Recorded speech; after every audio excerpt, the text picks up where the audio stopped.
ยกำลังมาพี่น้องเวลาแห่เคยล่ะจ้ะพี่น้องสวัสดีอีกรอบเด้อพี่น้องสบายดีบ่สุขทุกคนจ้านี่ได้ต้อนรับสู่ช่องแม่น้องบ่คือเก่าคือเดิมจ้ะมาหลัดเคยกับป้าบัวพี่น้องเพิ่นกำลังสิแห่เคย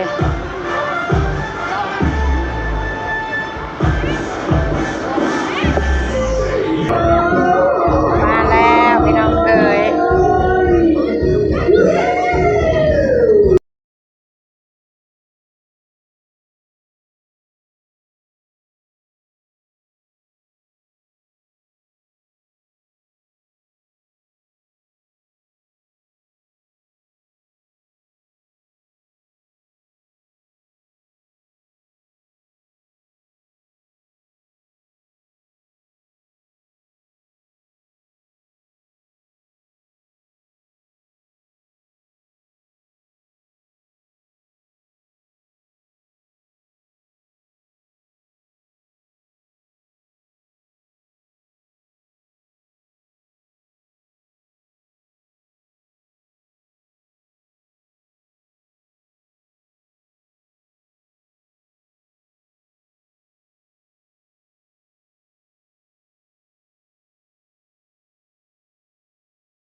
เอาคำใหญ่ๆเด้อเอาคำใหญ่ๆเด้อได้แล้วเข้าออกมาพ่อน้องบอยเป็นคนก่อนใครจะบ่าวจะสาวไปหน่อยคำใหญ่ๆแล้วเด้อ บ่เคยเห็นคนเฒ่ามือขวาป้อนไข่อ้ายมือซ้ายป้อนไข่นางแต่ว่าเฒ่าอย่าเอาพิษมือได้เฒ่าอย่าเอาพิษมือได้ต้องไม่ใช่หรอกอะไอ้จำได้หลายเด้อพี่นั่นว้ายล้านได้เฒ่าล้านได้ก่อนใครมีเพิ่มมาบอกใครโดยเดียวได้บอกได้เดียวเดียวไม่ใช่คนละเคยบอกใครนะไม่ใช่ก็ได้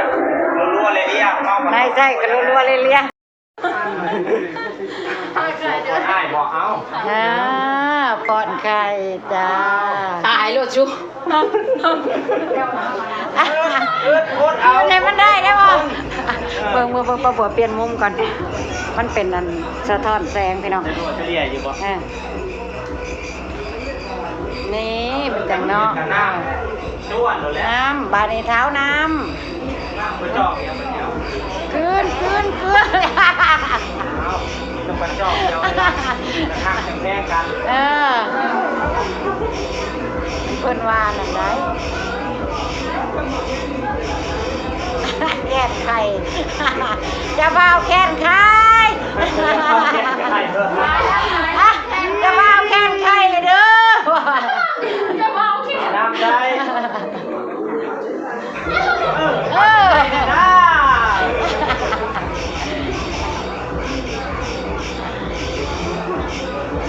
เปลือกไว้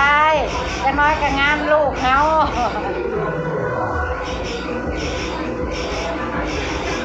มันเป็นอะไรเดี๋ยวนี้มันเป็นอะไรบอกอาการก่อนนะใครยังคืนมาล้มอยู่เข้าเหนียวเข้าไม้นะพี่น้องพ่อบอยก็เฮ็ดคำใหญ่กะดอเอาคนใครเฮ็ดได้นี่แต่ว่ากับบ่เป็นพิธีก็ยังบ่ว่าเนาะ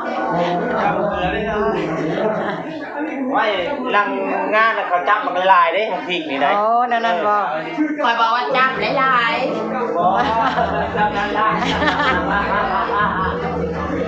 โยเนาะพริกกับพริกหลอนๆพี่น้องแม่กับพริกหลอนๆพริกคือเอาอีกบ่เลยไปออกไปปลูกแคนเสร็จพิธีป้อนไข่จ้ะพี่น้อง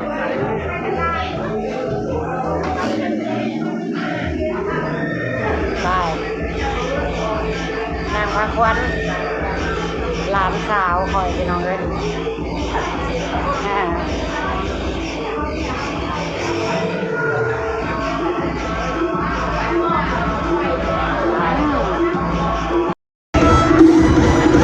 จะเช้าเป็นข่าวภาควันแล้ว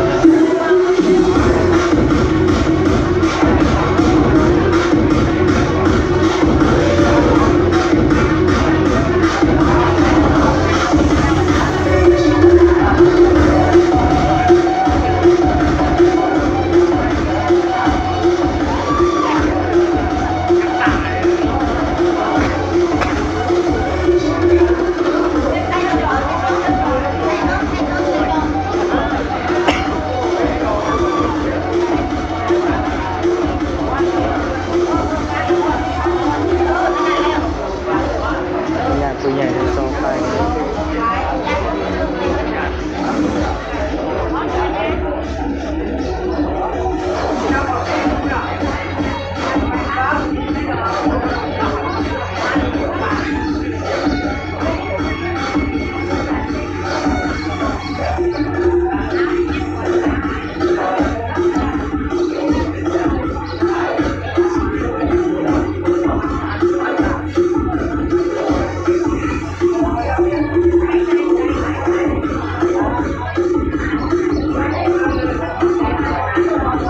บ่อยเลยจะบ่หูและสิถ่ายบ่เป็นใครสิมาถ่ายบรรยากาศให้เบิ่งบรรยากาศ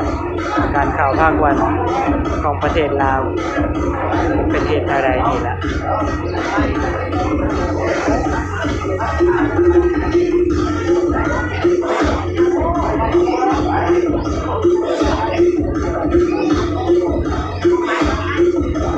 เอาไปเลยให้จ้ะกัน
ไปทางไหนไปใส่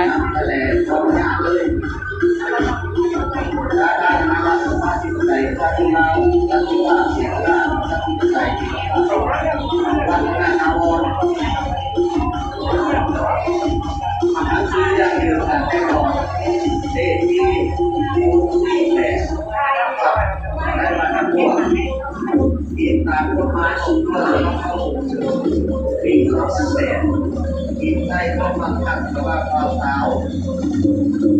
ดังนั้นใครก็กินรักกินจะถูกลองลงมาเราหาโกงรัก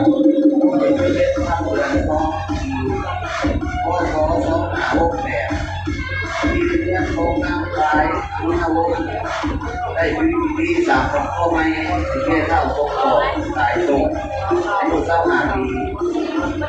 อาชีพเช็ดหน้าเป็นผู้ครองทางกายเป็นผู้ชมเข้าใกล้กายโซ่เป็นโลกที่ดีแต่หน้าหลังข้าไก่โซ่โลกที่ดีปัจจุบันที่ว่านายุเป็นองค์กรแห่งตัวประเทศแต่เจ้าหน้าบังอ่อนวินาโวเจ้าปี